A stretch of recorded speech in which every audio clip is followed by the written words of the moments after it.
everyone, and welcome to the 2023 World Dairy Expo.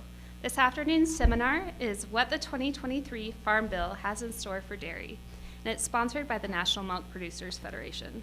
Our panelists today are Pete Kappelman and Greg Dowd. Moderating today's panel is Katie Schmidt.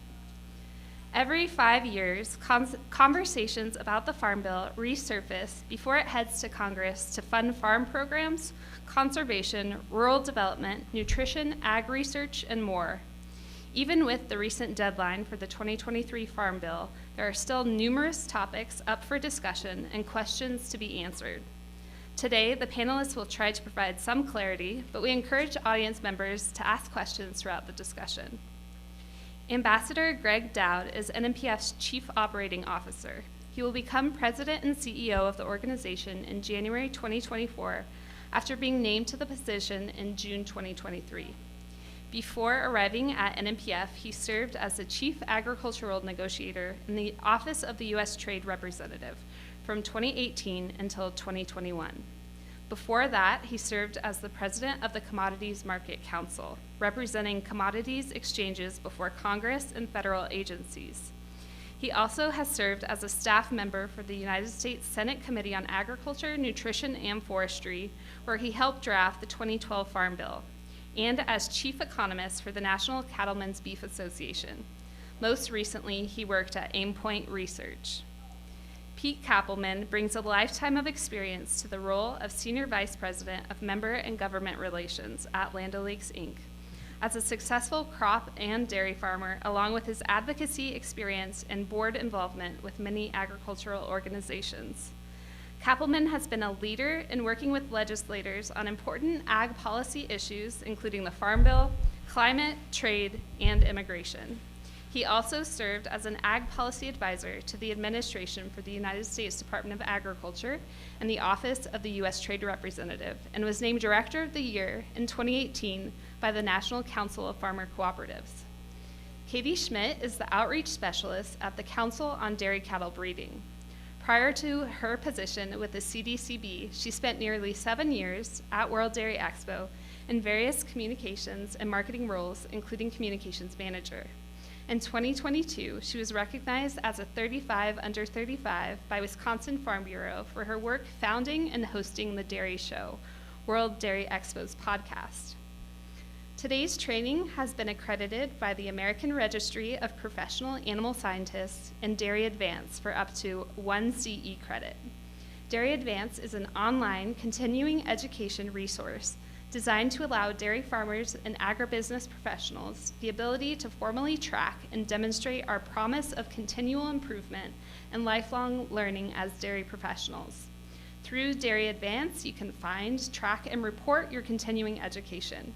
At the end of the training, we will share more and ask that you complete your attendance validation form to secure your credits. At this time, I would like to ask everyone to please silence their cell phones. And Katie, the stage is yours. Wonderful. Thank you very much, Teresa, and welcome everyone to our Farm Bill discussion today. We are, of course, going to focus on dairy as we are at World Dairy Expo, and I'm quite pleased with our panel members that we have up here with Pete and Greg. So with the introductions out of the way, I am going to ask the gentleman here to give us a little bit more information on your background working with the Farm Bill. What is your history, past experiences working on those bills and legislation over the years? Sure. So first question, how many of you have ever been to Washington, D.C.? Raise your hand. Oh, well then we know all this. We're in good company. We're in good shape. Excellent. So we can kind of advance this conversation. So when you go to Washington, D.C. and meet with your senator, you meet typically with their personal staff, their staff that deals with issues in Wisconsin or in Kansas, as the case may be. So in 2011, 12, and 13, I worked for Senator Pat Roberts from Kansas, who was at that time the ranking member, in other words, the head for the Senate Ag Committee on the minority side of the equation, as one of his committee staff. So what many of you may have not ever met a committee staffer, and so this is where this is important is, so you have each, as a committee staffer, which is what I was, you have the trade title, you have Title 1, 2, 3, 4, 5, 6, 7 of the Farm Bill. So it's conservation, commodities, crop insurance, trade, nutrition, and you have pretty much one staff person that handles each one of those titles. And so committee staff only belong to the chairperson, which in this case is Debbie Stabenow today of the Senate Agriculture Committee, the minority or the ranking member, which is John Bozeman, the senator from Arkansas on the Senate side. So you have committee staff, 2 on the Senate side, and the same on the House side, ranking. So you have 4 different committee staffs. And what ends up happening is those 4 committee staffs write the Farm Bill. Each title, and they work, the House Republican and the Senate Republican will have a lot of meetings together. And for months and months and months, every day, they're meeting with specific people dealing with specifically the trade title or specifically the conservation title. And so I was the guy that dealt with the trade issues and the livestock issues. I did not deal with dairy, but was the guy that we wrote the 2012 Senate Farm Bill that, and this is important for you to remember, became the 2013, and then eventually, finally in 2014, we got it done. So, sorry for all that, but that kind of gives you some context. Yeah, and Pete, how about for you? So from my chair, not a lot of the direct work with the Farm Bill, but more of the lobbying, right? The voice of the producer. So I think for me, this will be my 6th Farm Bill that I will have been on representing producers through different boards of directors. 24 years on the Land O'Lakes Board of Directors, National Milk Producers Board of Directors. And by the way, it's a thrill having Greg coming on as the new CEO at National Milk. You'll be the 4th CEO that I'll have the chance to work with at National Milk. And that's no reflection of a quick turnover, right? Because Mulhern's been there 10 years and Kozak, I think 15 before that. So I'm just old, right? I'm just, Okay. yeah. You've been around the block a few Dirt, times. dirt was a great invention when we came up with it, right? So been around a few times. So engaging from the producer side, it's always important to make that voice heard and known, and the number of producers, the number of farmers, the farm community keeps getting smaller. So our voice has to get louder. And our farm organizations, our co-ops, our trade associations are a great way to work through that. So can I divulge just for a second here? By all So means. there's an important guy here that we should talk about between us, and his name is Trey Forsyth. Who is Trey Forsyth? Well, Trey Forsyth worked for you at Land O'Lakes. I stole him away to be my personal assistant at USTR when I was the chief ag negotiator. So he was in charge of dealing with me for 2 years. Then he went back to Land O'Lakes, Came back. and now he left, and he is actually the dairy guy on the Senate Ag Committee for John Bozeman. So it's pretty cool to have a guy that knows the dairy industry and the ag industry very, very well, who is now the guy on the Right. Senate Ag Committee working on the Farm Bill. Yeah, we definitely need those Yeah. guys and gals We do. in those spaces. So He that's is fantastic. outstanding. Yeah, great person to mention. So let's focus a little bit on the historical context. Obviously, the group here is engaged, has been out to DC, which is great to see. But let's think historically, including 2020 or 2018 improvements to the dairy safety net. So let's kind of focus on some of those historical pieces that we need to be aware of going into this 23 Farm Bill or this discussion. Well, sure. I mean, let me talk a little bit about the 18 Farm Bill. I think, going back through time, it was merely a generation ago, like, literally like the 96 Farm Bill, that we were using terms like the Northeast Dairy Compact, right? Anybody remember that term? And that in '02 then morphed into MILC, Milk Income Loss Contract, right? So that was kind of a build off of the Northeast Dairy Compact, because that compact had some weird stuff going. It had to be contiguous, and it was legislatively a mess. But then ultimately in 2012, 13, 14 Farm Bill, we got the Margin Protection Program put in place, which really went away from their dairy price support program, got rid of dairy price supports, got rid of MLC, and put in a Margin Protection Program, which is that risk management piece that producers, I think, have always been looking for. Now, it didn't quite work like the way we wanted it to in that 14 Farm Bill, but that's where 18 came in with dairy margin coverage, and really we fixed a lot of the issues. And we're at the point now where, and this year, thank goodness, right, it's in there. Now, when you think about the impact, we've got 17,000 farmers in the U.S., dairy producers signed up for dairy margin coverage, which is 60-some% of the dairy producers in the country. average, so through 7 months, through the July payments, the program had paid out $1.1 billion to producers, an average of $66,000 per producer through July. And the August payments were bigger. September, we're going to see smaller ones, thank goodness. But the risk management piece is working, and that's that important piece for that first 5 million pounds of milk. But then after that, we've got those RMA programs, those crop insurance type programs like DRP and LGM Dairy that are helping producers with risk management. So I would say for dairy producers coming off of 18, we made some really good strides through the years, and 18 got something pretty close to what we wanted. And So the only thing National Milk is actually requesting in that regard for the current Farm Bill is the reference period for pricing of that was 2011, 12, and 13.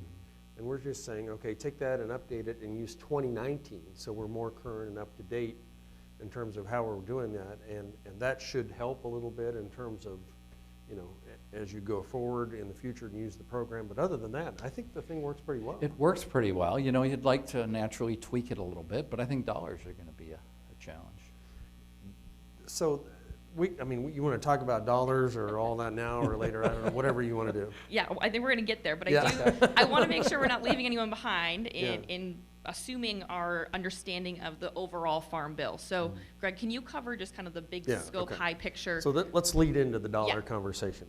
So I'm going to try to boil this down because everybody's eyes glaze over when people say, oh my God, the Farm Bill is going to be 1.5 trillion over the next 10 years. And everybody goes, well, what does that mean? And then, you know, somebody hears that in the coffee shop and says, the farmers are getting $1.5 trillion. Everybody knows, well, that's not right. What is right, and what is the counter to this? So here are the numbers. The SNAP program, food stamps, that we know, is actually 1.2 of the 1.5 trillion. So you divide that by 10, that's $120 billion a year that will be spent on the SNAP program. That is exactly 81.1% of all the money in the Farm Bill goes not to farmers. Now let's go through the rest of this because I think this is important. Crop insurance is $101 billion, already down to 6.7%, and that's the biggest piece. So the commodity programs are just under $70 billion, 4.5%. So you divide that by 10. So we're talking about $6.8 billion a year for all the commodity programs. Conservation is $60 billion, 4%. We've got another $35 billion in the Inflation Reduction Act, which was, you know, what Biden put in and Debbie Stabenow got in there. Was actually really helpful for the dairy folks because there was about $8 billion in that for the EQIP program, which for the livestock industry is really, really handy and important and useful. But here's the key side of this.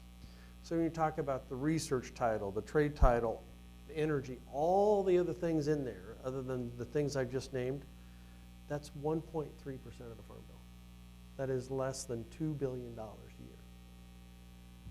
Right, so much of it goes to nutrition, and then we kind of take the rest that we get and find our little slivers of the pie for the rest of the commodities and for the farmers. So here's the context of the Farm Bill is they're saying, well, we're doing it as revenue neutral, which means no increase in the budget baseline.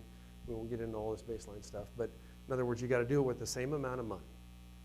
Well, if you want a new program, then you got to take the money from somewhere else, and it isn't going to be food stamps. So you're robbing Peter to pay Paul in the conversation of, well, we'd like to update this or do this or do this. And that's where it gets really, really difficult. Farm bills are not partisan, typically they are not partisan political conversations, folks.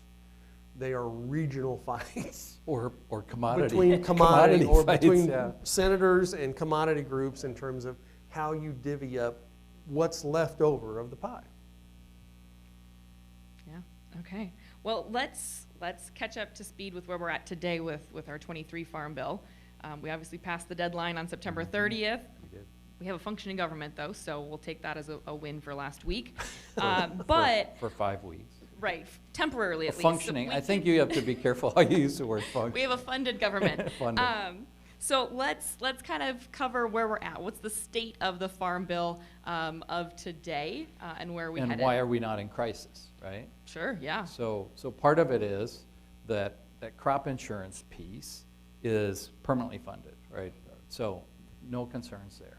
Well, what about nutrition? Well, that's funded through APROPS, right? So we got to get the government funded for, and guess what? We're not going to let that lapse, right, as a society.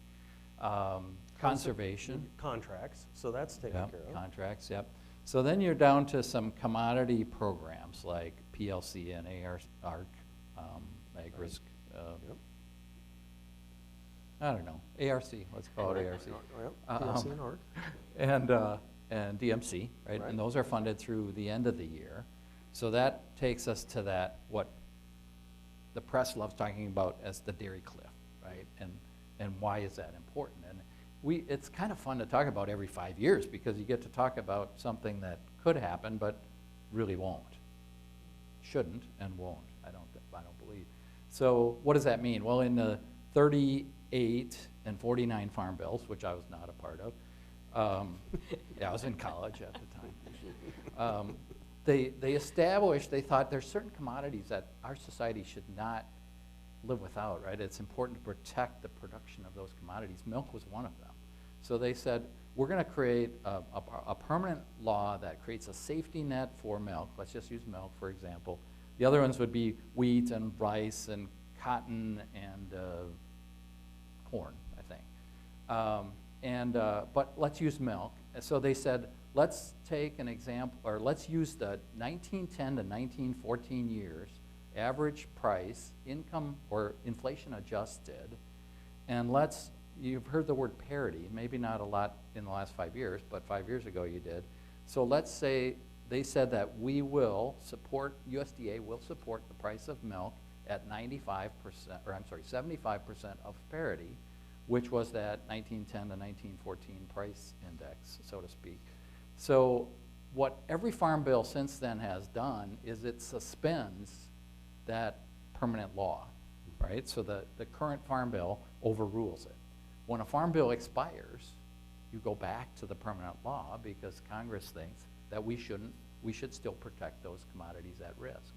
Well, if you go back to that formula, and Congressional Research Service did this summer for update for Congress, people serving in Congress, the 75% of parity price for milk going back into that formula would calculate to currently a price of $50.70, not 15, right? 50.70. Now, before you go out and buy a digester and build a new parlor and all that, right? Let's think about that. Well, nobody wants the price of dairy products to triple in the stores, right?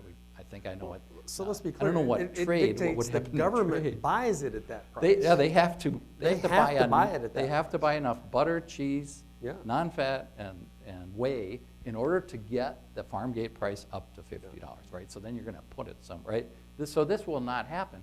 But ultimately, that's the cliff, right? We seem to be good at getting up to the edge of the cliff without ever really going over the cliff. But this is a very important point. Why does Congress do it this way? It forces Congress to write a farm bill because of this. Because if you just had a reauthorization, well, we've been waiting to reauthorize the Commodity Futures Trading Commission for now 12 years. They just keep kicking the can like they do 'Cause on they everything can. else. The fact that we need to update a farm bill every 5 years, we all know why. This forces them to do it because this is not a viable option. Or extent. Right, or extend, right. And so that's the situation we are in right now. So I'll kind of give you an update of where we are. So we've had all of these meetings. What the staff has done is put pen to paper, and what they're really doing is going through and amending the law. So it's Microsoft Word, deleting and inserting. You've got the lawyers that have made the changes. It has taken longer than usual this time around because every time you make one of those changes, you have to submit the language then to the Congressional Budget Office, and then they give you back, well, if you do that, it costs this much money to make this specific change in this specific sentence. And so you have to collect all that information from the CBO to give to your boss to calculate, okay, every time I turn a dial, in terms of making one of these changes, how does the money come out in the end?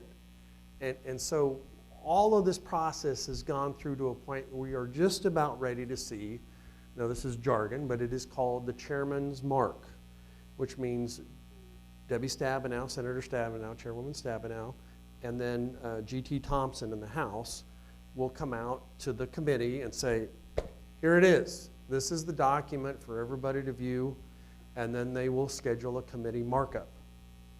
What is unique about this process is there are many, many members, the vast majority of the members of the House Agriculture Committee that have never been through a Farm Bill markup. In fact, they've been through very few markups in committee in their lives. I think half of the House Ag Committee has less than a year of experience Yes. on the Ag Committee.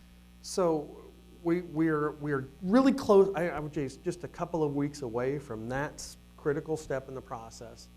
And then it is going to be really interesting to see what the other members say and react and do as their personal priorities and Their then regional yeah, preferences. all comes to pass here. So that's kind of where we're at right at this moment. Okay, so let's talk about that timeline piece a little bit, though, because now we're really kind of working on an end-of-year timeline, to Pete's point with the cliff, right? So what does that mean? Really, where do we go next? Like, what are our next steps moving forward before the end of the year? Well, you're not going to get it done this year. That's just not possible, particularly considering that you don't have a Speaker of the House.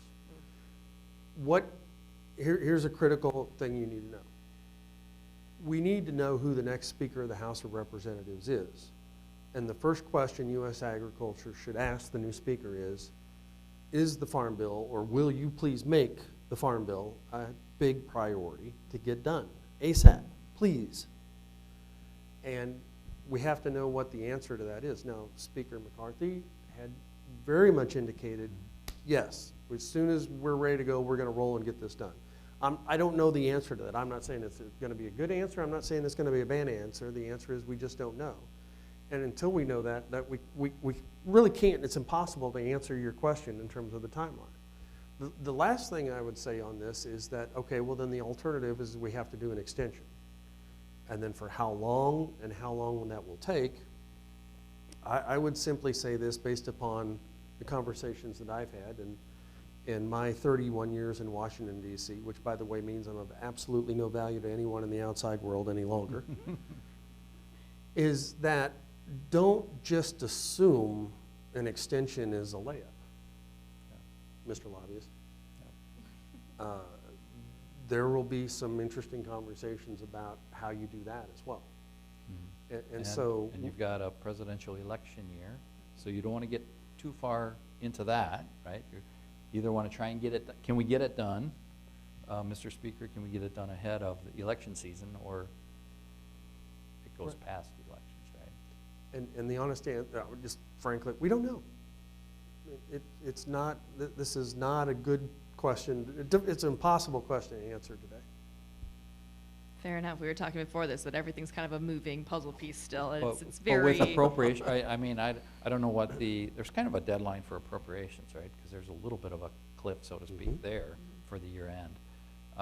But I don't know that there's any window that's going to allow a discussion of a farm bill between appropriations and year end. That's absolutely right.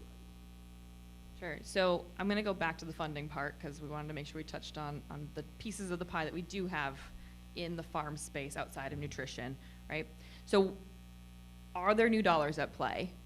Do we see anything, or is it really all shifting of dollars within? Is there that adjustment, right? And what kind of impact are we seeing from those Inflation Reduction Act dollars? Grasshopper. Teach me your ways. This is where it is really interesting, even for people like me that have been through this. So there is $34.7 billion in conservation spending that Chairwoman Stabenow has specifically earmarked for climate issues in the Inflation Reduction Act. There is money there. The interesting thing about that money, though, that it only goes through 2026. It is not longer period. Right. So you don't, in theory, can't necessarily deem it as having baseline that you could then, in theory, shift over to the agricultural programs and in other words, move it around. Could it be done though? Yeah, I think in theory it could. But then it gets into this conversation of Senator Bozeman has very different ideas for that money than the chairwoman does. And I'll let you take it from there in terms of then what happens if you can't agree on how to do this. Yeah, I'm not sure I can carry that ball, right? but you know, it seems reasonable to us that getting it into Farm Bill baseline under conservation title would be an easier lift, right? A lighter lift. And there's a lot of work that agricultural producers, farmers, I'm so using the corporate speak now, right? Let's just use the word farmers, right? That there's so much work, funding, opportunity available through conservation dollars that can really benefit farmers. We think about NRCS, for instance, right? I mean, there's a lot of dollars for NRCS. They don't have the staffing for it, right? But there's dollars available there, dollars available for manure management, for agronomy, crop management, like feed production, right? There's just a ton of dollars that help us in the conservation space, in the greenhouse reduction space, because we've got the Net Zero Initiative, which is greenhouse gas neutral by 2050, right, that the dairy industry subscribed to. And we can do that, right?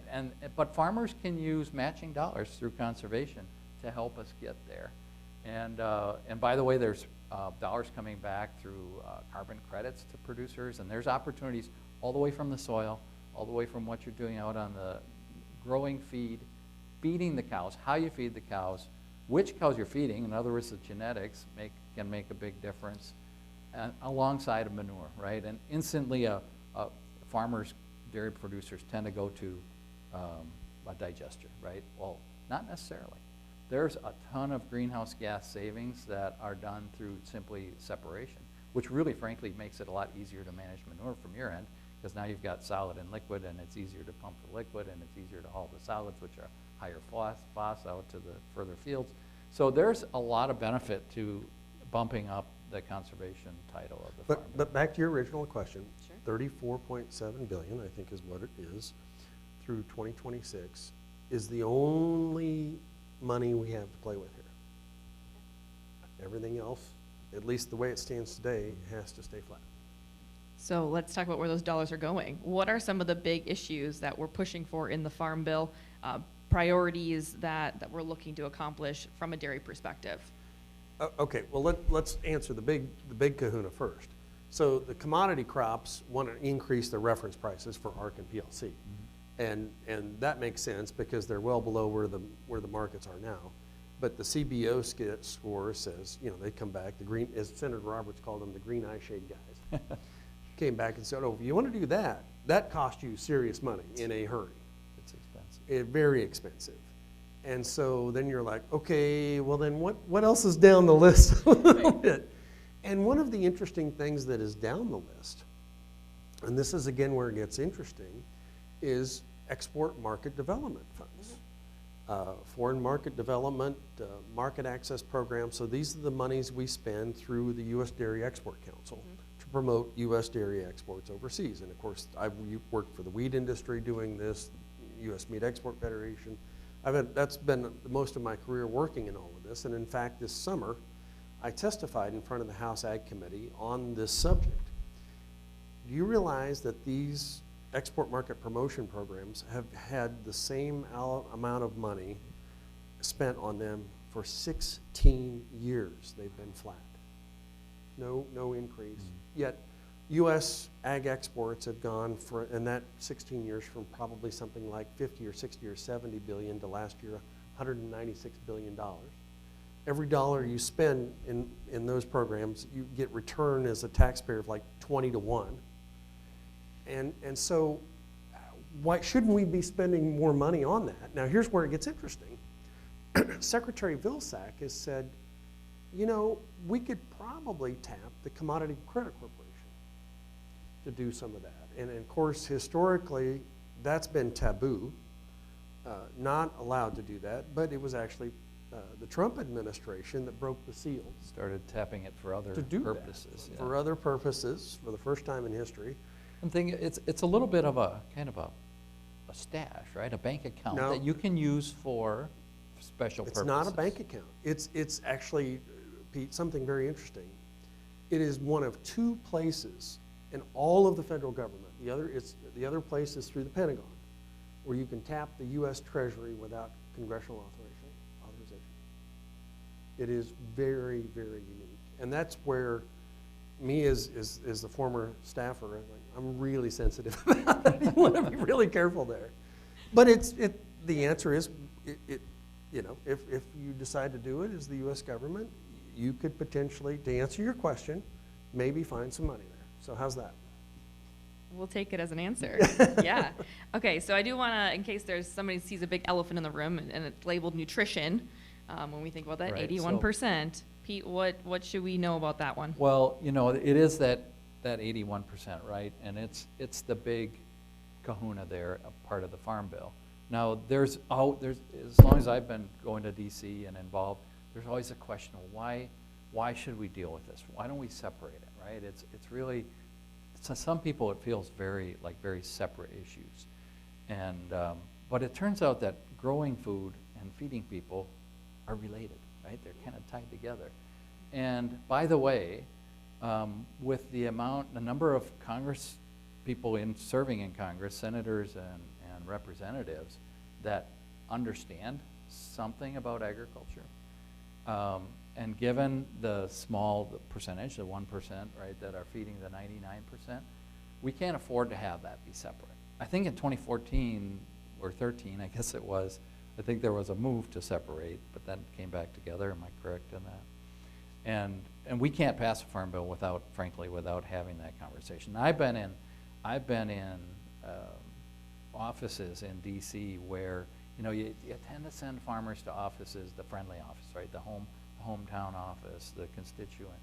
A couple of years, I said, look, I need to go and spread the gospel, right? So I went into congressmen's offices from the Bronx and from East LA and from the south side of Chicago, and talked about Farm Bill and helped explain that tie and why it was important that the 99% understand how the 1% function, and that food security really is national security. We don't see it that way in this country because there are very few hungry people. There might be malnourished people in our country, but not a lot of hungry people, right? Like in 2/3 of the world, where you have one big problem when as a parent, as an adult, is feeding your family, right? So we don't see necessarily food security as national security, but we see that around the world.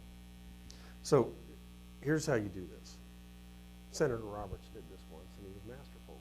And there's a segment in the Farm Bill called the McGovern-Dole Food Aid Program that feeds school children in third world countries. It is just a fantastic program. Senator Roberts went around to all the Democrats and said, Senator McGovern is doing this and you should sign on to this. And he went over to all the Republicans and he said, Senator Dole is doing this, you should sign on to this. And he has a document with 100 U.S. senators signing on to say we're going to do McGovern-Dole in the Farm Bill. That's the nexus here, and why nutrition programs and farm programs are together in the Farm Bill. That's the coalition. That coalition was built actually back in the 70s by Senator Dole, and it's the only way you do this, folks. Sure, and we want to talk about involvement, and we're going to get all of you involved in just a second, but as people leave Madison this week, or as we go about our daily jobs and our daily lives, Pete, how do you encourage people to get involved in the Farm Bill and in those conversations with lawmakers? Well, the short answer is you're either in the kitchen being part of the creation or the mass, whatever you want to call it, right? Or you're going to be on the menu. We are going to be on the menu, right? And it's that simple. And your congressmen, your senators want to hear from you. Want to hear from you directly. You don't have to know all the terminology. You just have to tell your story, frankly. Because of that 1% feeding the 99%, when you think about the federal outlay, federal expense, federal government expense, that farm bill, I think, is 1.85%, the farm bill.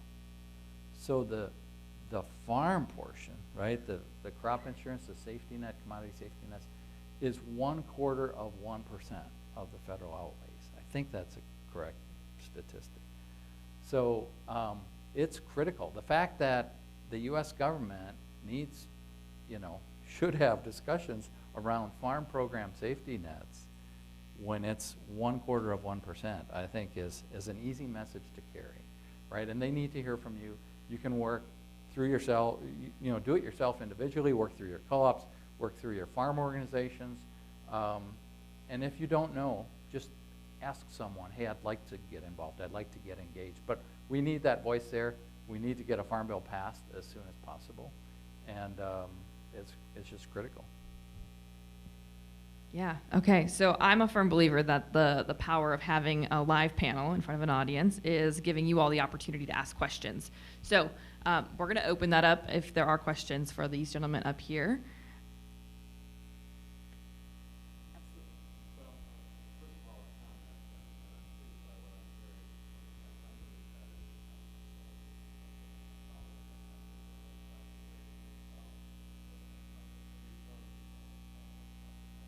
Yes, I did.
And I think that's a great comment and a great segue.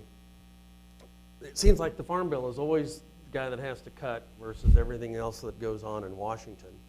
And it seems like within the Farm Bill, the place that when we get right down to it and you get into a big political fight, well, we pick money out of something like the research title of the Farm Bill, which is your forward-looking side of this. And I had a boss in Washington that described it this way, which is something that I'd like to share with you. He said, yeah, taking money from the research title of the Farm Bill is like drinking your rent money in terms of U.S. agriculture. I mean, that's your future. If you don't invest in research, invest in your future, it's going to cost you. And I think, when we have these conversations with members of Congress, as a former staffer up there, we need to remind ourselves and them of that kind of conversation. And for a nation that's known as a breadbasket around the world, we're now being outspent in basic agricultural research by China, by Brazil, right? We're taking a back seat there, and you can't lead from the back seat. Unless you're my mom and she's backseat driving for me, but I love her, trust me. Yeah, absolutely. First one observation, relative to the nutrition program, sometimes we forget, an awful lot of that money actually ends up going into agriculture because people are buying food. And so we all benefit from having that, so it's another reason that we can tie them together and the importance of having the nutrition program. One of my interests is research, we just talked about that. One thing that we're very concerned about is that right now China is spending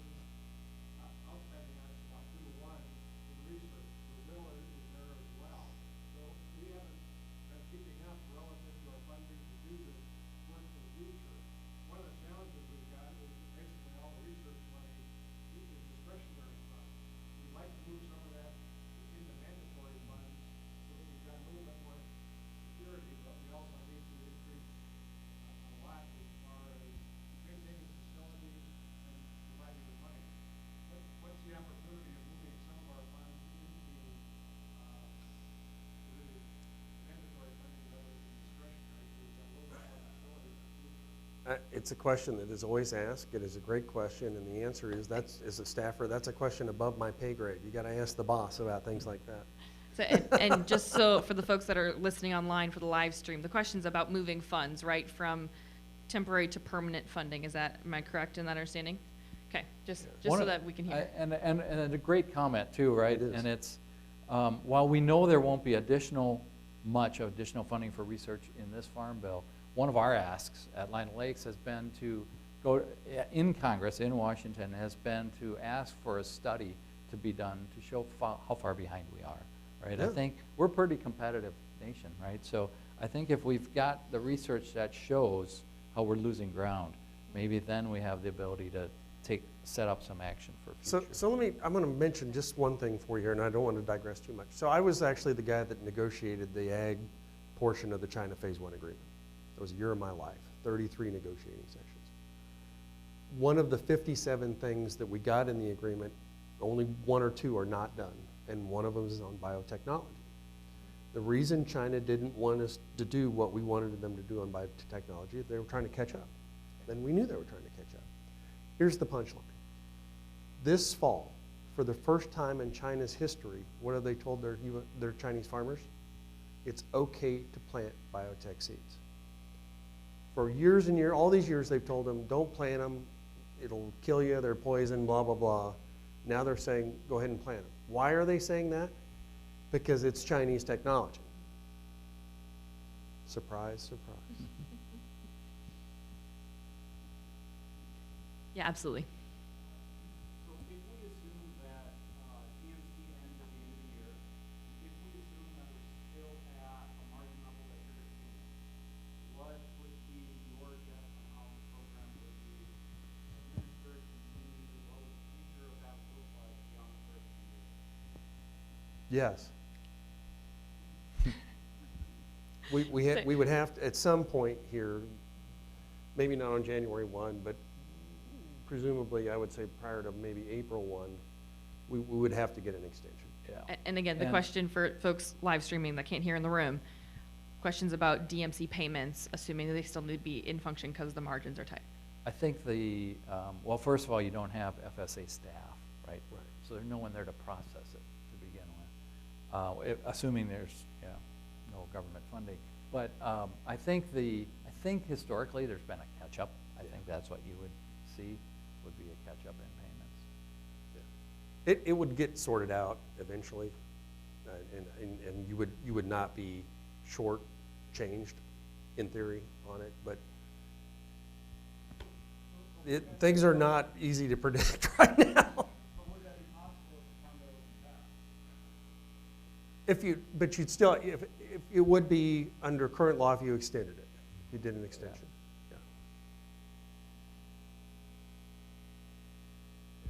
80% of the funds go to the food stamp program. Why doesn't 80% of the criticism, controversy, go over that portion of it, like that, because that's critically and possibly So question is, with nutrition holding so much funding, 80% of it, why is the criticism not on that portion of the Farm Bill versus what we're talking about today, correct? And now we're going from policy to politics, I think. Yeah, and I think the answer to that is as a lobbyist and a person in Washington, that's a constant conversation that you have with members of the media and new members of Congress. And so I think, people trot that out when they want to be ornery, but most people understand that in today's world. I think internationally, years ago, we fought that quite a bit.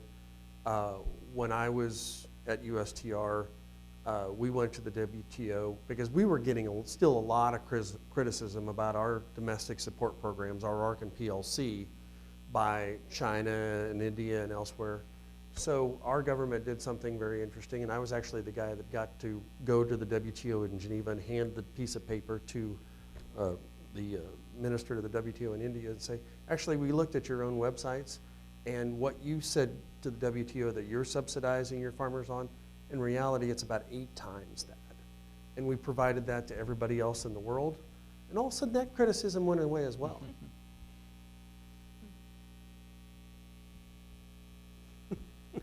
Okay, well, people Surprise. are thinking. Oh, go for it, Jeff. Two questions, on the nutrition title, gentleman brought up spending, but, all the conversations I've heard, it would be quite a battle with respect to nutrition, just that there's several people out in the Congress that want to cut the spending, not give any money anywhere else, but cut spending. What's gonna happen with getting the nutrition title? That pushed back for several times, let's do that.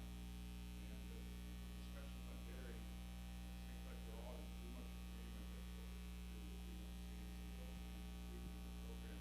Are there gonna be any other battles within the other commodities? We've had that battle several times in the last couple of farm bills, and that's why the bill hadn't passed in the House the first time through. Senator Roberts over in the Senate, when he was chairman in the last farm bill, said we're not doing that. He procured 86 votes for the farm bill last time around, the highest vote for a farm bill in the history of the United States. And that sent a pretty clear message back to the House saying, that's not how you're gonna do this. This is the way this is gonna work. I predict that's how it'll play out again, but you still have to go through the process. Oh, I agree. No disagreements. Okay, well, people are considering some questions. I do want to ask, there's been obviously hearing sessions and listening sessions happening as we prepared for the Farm Bill, for the write-ups and all the pieces we're waiting to see still. What have been some of those big topic points that the legislators and you guys have been hearing that people are concerned about? Dairy specific or? Let's start there, and then we can diverge if we need to, if there's stuff we need to cover. I think the higher of conversation is one thing that will be Yeah, discussed. that'll be settled either, I think, through the federal order hearing process, which I think it's fair if there are no questions, there probably ought to be on the what's going on with federal order hearings. But that could be one of the pieces that moves in a farm bill if that were to move quicker than the federal order hearing. By the way, we're in day 29, I think, of the federal order hearing. So speaking of things moving quickly, that's not one of them.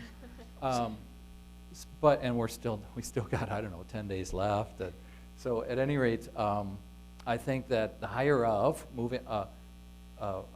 Congress changed from higher of to the average of 3 and 4 plus 74 cents for the class 1 mover.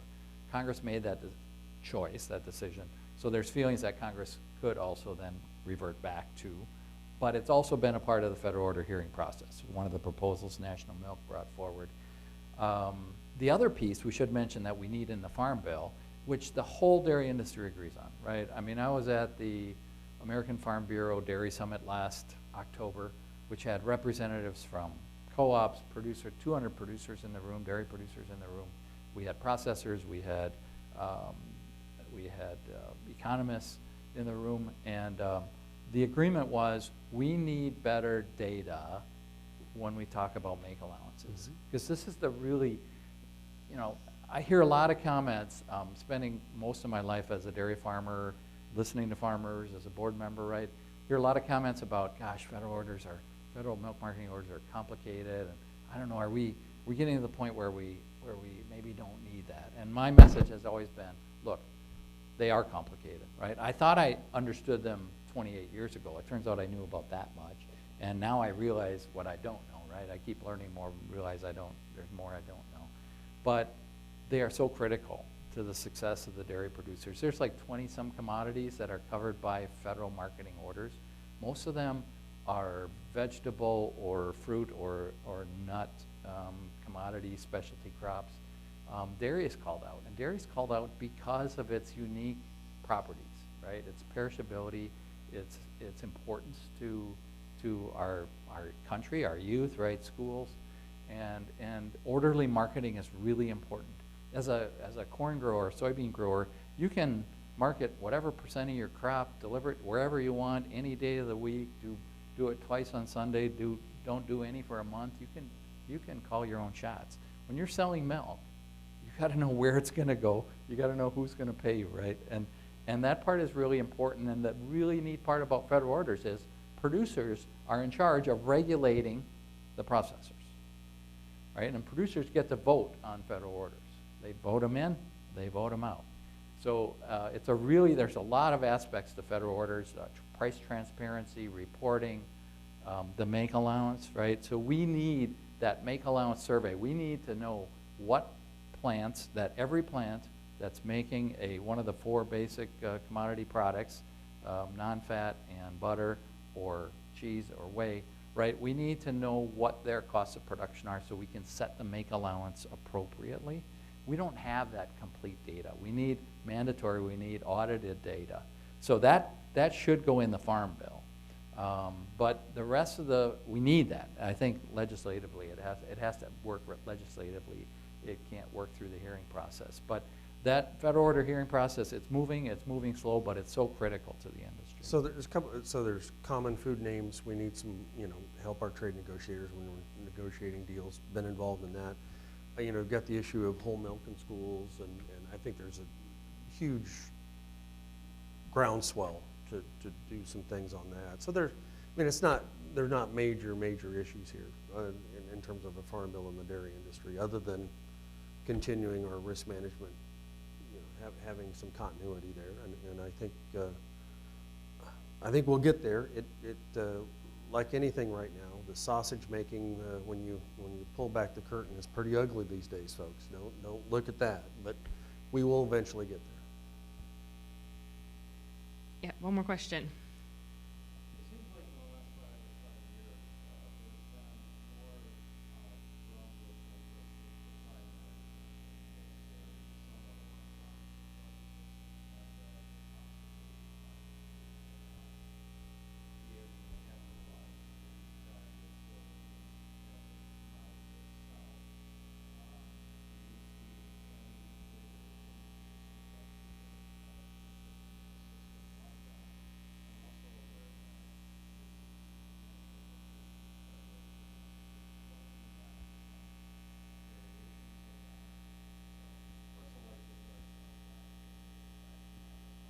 So the question is about supply management in the Farm Bill. I haven't picked up, and I'm familiar with your issue. I was the guy that negotiated the terms of USMCA with Canada and dairy. One of the most complicated things I've ever done. But Ambassador Lighthizer learned, we taught him dairy, and he was amazing in the negotiating room, because that was actually one of the issues that he dealt with at his level. We kind of teed up the mechanism, and then they weren't going to agree. I mean, they took this all the way to the top, and he did an unbelievable job with it. And I think there's a clear understanding that that's the way forward in our dairy industry is to grow. And to do that, it's the export market. There's great opportunity there. I'm going to answer that question this way, and I've traveled all over the United States and around the world the last 2.5 years since I've left government. I've given over 60 presentations, and here's the punchline, ladies and gentlemen. If you look out over the next 10 years and the supply of protein, meat, dairy in the world, the supply comes nowhere near meeting the demand. And if you look around the world, whether it's New Zealand, Australia, Europe, etc., where else in the world are we going to make more meat or more dairy? And the answer is there's really only one place. Here, North America is it. Let's go. Let's get it in gear, folks. The opportunity for us here in the dairy industry, our better days are ahead of us. We've got enormous opportunity here. We don't need to control supply. We've got this tiger by the tail. Let's take off after it. And I wholeheartedly agree. I don't think there's any legs legislatively to get anything, but we're actually in a version of supply management right now, but through the commercial industry, right? Because make allowances have not provided for the expansion of processing like you would have liked to have seen. I was in California, working in California in the 80s when there just was a wall, a tidal wave of milk coming at limited processing, because they were mostly class 1 at the time, and they needed to advance beyond bottling. And there was raw milk going to New Mexico, raw milk going to Idaho. They were just sending raw milk out. I mean, if you were a trucker, you were doing well, right? So they, in their state order, increased the make allowance such, now it was at the price, this is dividing the pie, right? What percent goes to the processor, what percent goes to the producer. And they increased that make allowance, they got processing, they built process. It's what built the California industry to what it became through the 90s and the early 2000s. And we've neglected the make allowance changes in the federal order pricing for the last 23 years? 23 years. Well, And, no, you did well, make one change in 2008. 2008, 2009. yeah. That's right. So we need more processing. So as a result, right now, the limit to growth is where can I get my milk processed, right? So we got basically shackle space in the dairy industry right now. And I will say that coming in from the outside, this is my 5th week on the job. I think National Milk has done an unbelievable job of building consensus in the industry on this issue.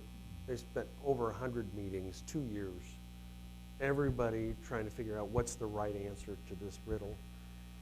And I think they've done a really good job of building consensus on this. And I think, you know, this is part of the hearing process here, and we'll see how it goes. Okay, so we have about a minute left, and I want to leave everybody in a space where we're looking ahead. Can you just give us what to expect moving forward with the Farm Bill? What, if we can expect anything, what should we be prepared for, I guess, maybe? Well, I don't know. I think we've talked through it, right? That space after appropriations and before the end of the year, which I think won't be much of anything. So I think it's natural to, I was going to say if I were a betting man, but I spent most of my career as a dairy producer, so I am a betting man, right? But I would bet that we'll see an extension. The question is for how long? Could we get it done like in the first 3 months of the year? Or do we need to do like a year extension to push it past the presidential election? Yeah, so sometime middle of December through January, there has to be an extension. For how long, it's it's impossible to say right now. And so that's about as good as the crystal ball gets us at the moment. And in the meantime, we'll see the committees and the chair and ranking member of both the House and Senate continue to do their work. Here's the punchline. Getting a farm bill, we'll get a farm bill. But there's a big difference between having a farm bill and passing a farm bill. Fair enough. Fair enough. Well, hey, I appreciate your guys' time today, and thank you everyone for joining. I'm going to turn it back over to Teresa here. Thank you, panelists, for your discussion on what the 2023 Farm Bill has in store for dairy. A special thanks to the National Milk Producers Federation for sponsoring this seminar. As we mentioned earlier, today's training is accredited for up to 1 Dairy Advance credit. Dairy Advance allows you to track your continuing education credits in one location in an easy-to-use format. Your Dairy Advance attendance sheet is in your proceedings. Take a moment to complete and turn into us in the back of the room. A valid email address is required to enter your attendance into the system. I hope that everybody enjoys their visit to World Dairy Expo. Please fill out an evaluation on your way out. Thank you all.